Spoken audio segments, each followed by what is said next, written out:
What's up, y'all? I am back in the van, literally, and just as the title would lead you to infer, there is a new layout in here, and I am super stoked on the way that it turned out. Some of the differences being like the bed, there's improved sleeping for multiple people, there's a desk, a countertop, and easier access to storage. As usual, it's nothing fancy, but these minor changes are just... So let me show you what I'm talking about. So here she is from the outside. Doesn't really look too different, but let's go on in so I can show you all of the things. Goes my light. Okay, so as you open up the second door, something that did not used to be here is we built into the doorway a little bit.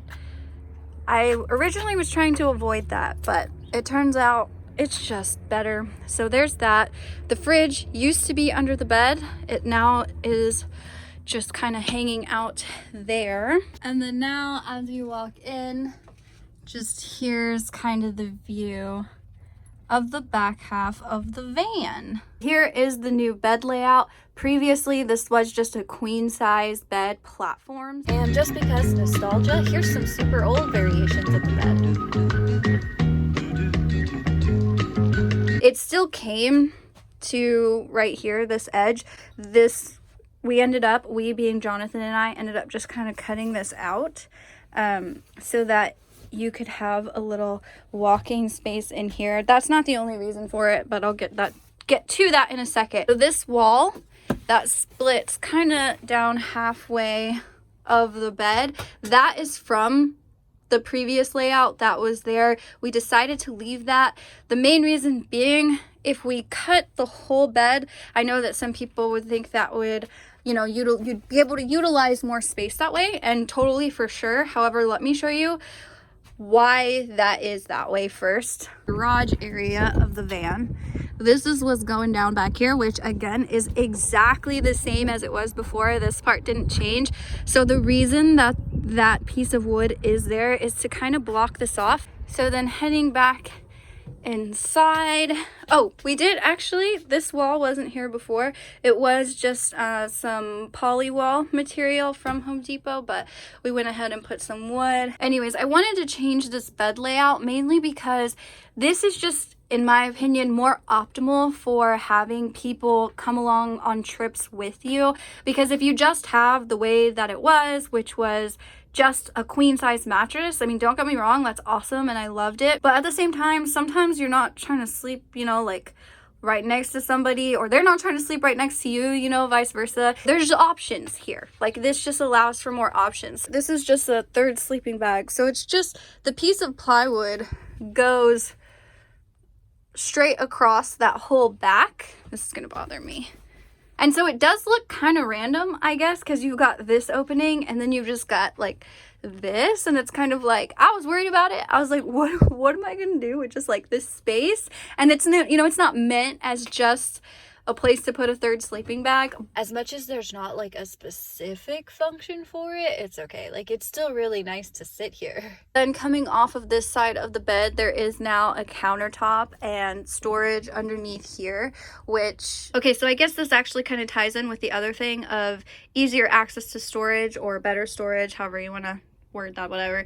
So because the queen bed covered this, because it just came out here, then all of the stuff had to go underneath the bed. So it was all still like, there's stuff here and there's stuff here, and that was the only place that it could go. There were no shelves, and it just goes straight back. So that's a really, like, all that floor space, it's really far back there, so stuff would get pushed back there and you'd have to really get in there and underneath to like dig it out, which was kind of tiring and really annoying. So wanted to change that, and with this whole layout, now there's this countertop, so some of the stuff can go here instead, which is nice. So this is like all the food and everything, and then the stove. And this is just a propane stove, so it's not like I can cook in the van with the doors completely closed and everything, but I could put the stove up here, and because, with just the doors open and it's right there, you get a lot of ventilation. So that's really awesome. And then it takes some of that clutter and the piling of items, like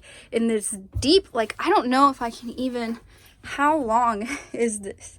Like, it's literally like my whole leg. So just underneath one of the beds is this storage area, and as you can see, like the width from the front to the back of the van, which you can see is that white part right there, like it's a lot more shallow, so you can store stuff and easily, it's not going to get super buried on top. I mean, we're in a van, you feel me? Like, stuff is going to get buried and whatnot, and you're still going to have to bend down and get underneath stuff and move things all the time. But it is a little bit better. And then if you switch over to the other side, kind of did the same thing. The difference between the two sides being the shelving. So with this shelf is on top of the wheel well, which is back there, and it extends all the way to these bed posts so that I could store stuff that was bigger, like the Droomy washing machine that's portable, and like a big container, things of that nature. And then on this other side, I wanted to get a desk out of this. Then it was going to be super important that one, this stool fit under here, and that two, when I sit here, I was able to put my legs underneath it, and if a shelf came out all the way to these posts, my legs weren't going to be able to go underneath it, and that wasn't going to be comfortable. So having the varying depths of shelving is super nice. Because it's not all the way out to these posts like the one on the other side, then yeah, I can still put my legs here. My laptop can be here, or a notebook or whatever, and I've got a full-on desk. And then I think one of the coolest things that we decided to do in here was just take a giant dry erase board and put it on that wall. So that's all erasable. You can put whatever you want. That's today's video, if you were curious. But anyways, and some hearts, because who doesn't like hearts? And then so here's the view from me sitting in between those two beds. I'm all the way back. Another thing that's different is the windows. So previously, these, I think 4 windows, I decided to semi-permanently cover up with the window covers and like straight duct tape them in so that they couldn't come out. But I decided that moving forward, I really like the 360 view. So I went ahead and just did away with that and took those out. And now I have no window covers because I threw them all away. So I have to make some more eventually. So that's pretty much the new van layout. Like I said, not too different, but just minor changes here and there. And then of course, ideally there's some more stuff that I would like to eventually get done, like how the under the countertop and like the storage behind the bed and stuff on the sides, it wasn't sealed off. So if you were to drive and take like a really gnarly turn or something, all your stuff could potentially fall out. So it's like there's a couple of things. I'll just tackle those things slowly but surely as time goes on, because it's really not that critical since I'm not going to be using the van right now or anytime soon, really, since, you know, none of us know when we can go anywhere. And after this quarantine thing is done or been lifted or whatever you want to call it, I'm not going to go back to full-time traveling. Don't get me wrong, like I love traveling, one of my favorite things to do, and I'm still going to use the van for like weekend trips or a week, 2 weeks at a time, stuff like that. It's just not going to be like my full-time house anymore. So yeah, no more full-time car or van life for me, but I'm still really excited to use this van when I am able to travel again and test out this new layout with the subtle changes that we have made. But that is pretty much it for this. I hope you guys are staying safe, and I'll see you next time.